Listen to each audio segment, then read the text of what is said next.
Bonjour les amis, nouvelle vidéo aujourd'hui pour parler de Gérard Février qui a été reçu sur GPTV et qui va rétablir les vérités sur l'Iran car beaucoup trop de bêtises sont dites dans les médias et aussi quelque part dans les médias alternatifs et de la part de la droite française. Donc il était important pour moi de vous montrer cet extrait et d'aller un petit peu plus loin. Mais juste avant bien sûr de l'écouter comme d'habitude, n'oubliez pas de vous abonner, le pouce, le commentaire, le partage, le boost. Vous le savez, c'est extrêmement important pour le référencement de la chaîne et cela aussi permet de dire à YouTube que cela vous plaît et qu'il faut arrêter bien sûr de censurer la chaîne. On l'écoute et on en parle juste après. En fait, on subit depuis une trentaine d'années une campagne de désinformation sur les grands médias et est tellement importante qu'il faudrait recadrer un peu la réalité. Alors moi, je vais donner, si vous voulez, des chiffres qui vont nous permettre de comprendre ce que c'est que l'Iran en 2026. Alors tout d'abord, il faut situer, l'Iran, c'est un pays qui fait 1 648 000 kilomètres carrés, c'est-à-dire en fait la superficie de 3 fois la France. Ça, c'est un point important. Et je vais vous donner un petit peu l'évolution de ce pays. Mais très rapidement, il faut qu'on comprenne ce que c'est, comment ce pays a évolué. Alors, en 1900, c'est un pays qui comptait 10 millions d'habitants.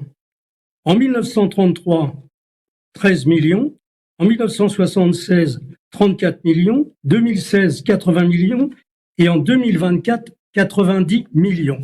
Donc, c'est un pays de 90 millions d'habitants. Et actuellement, si vous voulez, quand on regarde la réalité, je vais revenir dessus tout à l'heure, il y a à peu près 80% de la population qui est d'accord avec le régime, qui veut ce régime, qui veut pas autre chose. Il y a à peu près 18% qui est prêt à basculer d'un côté ou de l'autre, et il y a 2% qui représentent les manifestants. Or, les manifestants ont été non seulement payés, comme c'était le cas à la place Maïdan, par la CIA et le Mossad.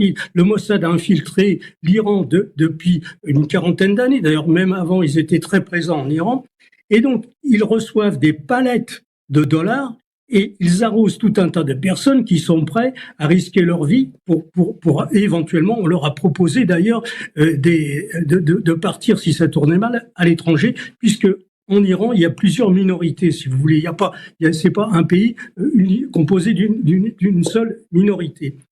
Or, non seulement la CIA paye les gens, mais elle a aussi armé, et ça c'était le cas du Mossad, elle a armé ces manifestants, et ces manifestants, pour rester dans l'actualité, ont tiré sur la police à de nombreuses reprises, la police a tiré sur eux, ensuite les militaires, il y a eu des échanges de feu, donc tout ça, évidemment, ça fait des milliers de morts et de blessés. Mais c'est ridicule à côté, si vous voulez, du nombre. 90 millions de personnes d'un côté, 500 000 manifestants de l'autre. D'ailleurs, il y a eu des manifestations qui ont été organisées par le pouvoir. Et là, ce ne sont pas 500 000 personnes qui avaient dans la rue, mais c'était des dizaines, enfin au moins 10 millions de personnes, donc plusieurs millions à Téhéran. Alors là, je vous donnais tout d'abord la situation au nombre d'habitants. On va aller directement. Alors, l'évolution de ce nombre d'habitants, ce qui est intéressant, c'est de constater que dans les années 1975, il y avait 7 enfants par femme. Vous voyez, c'était pour situer un peu le progrès social qui a été fait dans ce pays. Et puis, en 1995, on est descendu à 3,26.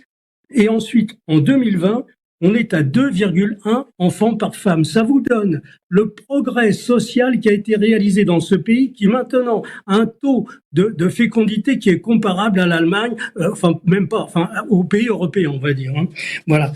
Alors là, on va parler de quelque chose qui est important parce qu'on nous bassine avec l'inflation et tout ce qui s'ensuit sur les grands médias. J'ai même entendu récemment, avant-hier, Gilles Kepel qui disait qu'il y avait plus d'eau en Iran.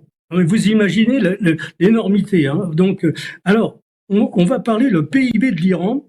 Il a augmenté de 4,7% en 2021, de 3,8% en 2022, de 5,7% en 2023 et de 6% en 2024. Ça, c'est le point. Alors, regardez le point important. La dette de l'État est passée de 36% du PIB en 2022 à 28% en 2023, à 25,5% en 2024. 25,5% en 2024.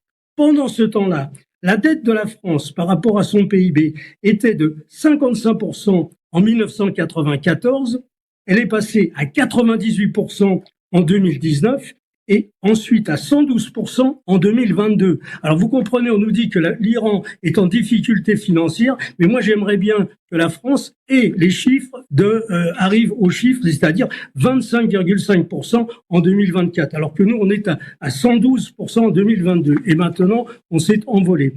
Alors ça c'est un point très important. On nous raconte partout des histoires.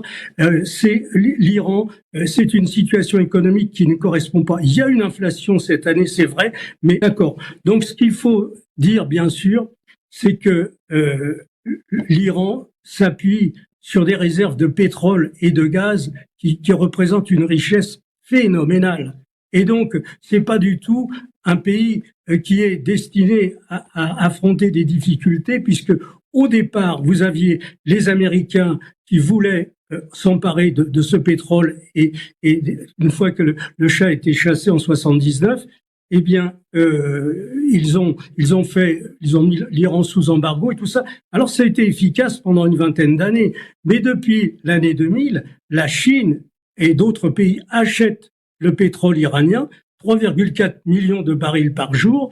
Et à ce rythme d'exploitation, c'est un des rares pays qui a plus de 168 années de réserves prouvées devant eux. Vous voyez, donc c'est un pays très riche et auquel maintenant les BRICS pourraient très bien avancer. Donc l'embargo, économique créé par les États-Unis contre l'Iran, ça n'a plus aucun effet depuis que la Chine achète le pétrole et le gaz à l'Iran. Analyse extrêmement importante et je voulais absolument bien sûr vous passer cet extrait parce que beaucoup de bêtises sont dites non seulement dans les médias mainstream par toute la droite française parce que eux vous prônent la fameuse alliance judéo-chrétienne, s'il vous plaît ne tombez pas dans le panneau, et j'irai même plus loin, je pense que sur certains médias alternatifs, beaucoup aussi vont raconter des bêtises et vont peut-être se tromper comme certains se sont trompés sur Trump.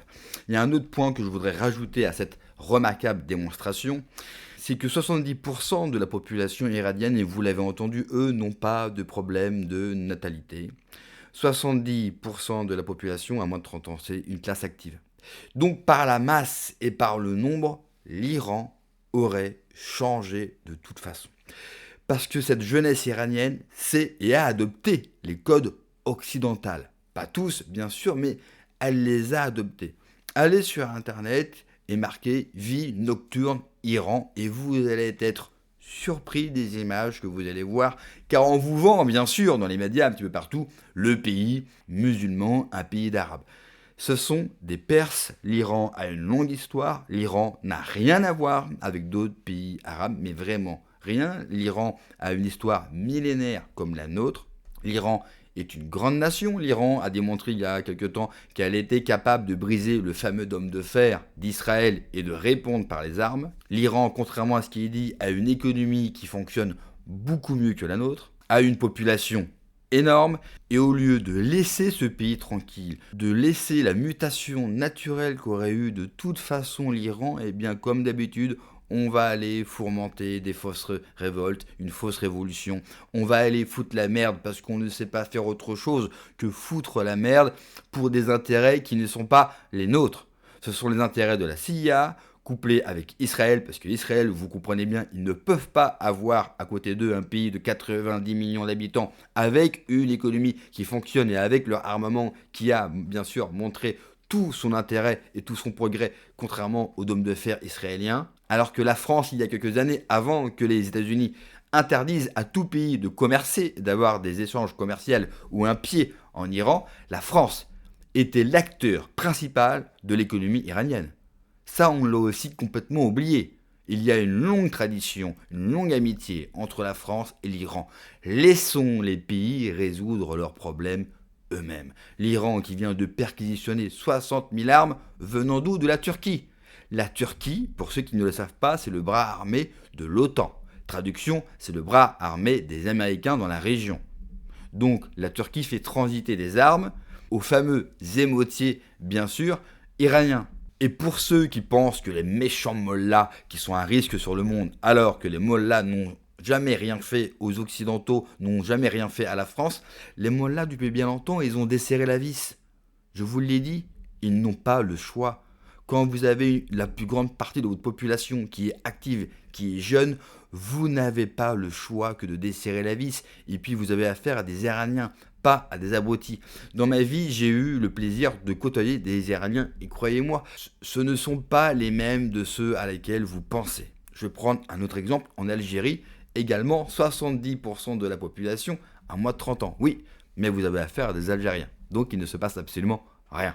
Laissons les pays décider de leur avenir. Laissons les pays écrire Laissons les pays écrire leur propre histoire et arrêtons, s'il vous plaît, de nous mêler de ça et arrêtons de raconter n'importe quoi sur l'Iran et de tomber dans le piège de la fameuse alliance judéo-chrétienne qui est une putain d'arnaque pour encore un petit peu plus détruire le catholicisme un petit peu partout dans le monde. Merci d'avoir regardé la vidéo les amis. N'oubliez pas comme d'habitude de vous abonner, le pouce, le commentaire, le partage, le boost également, vous le savez, c'est extrêmement important pour la chaîne.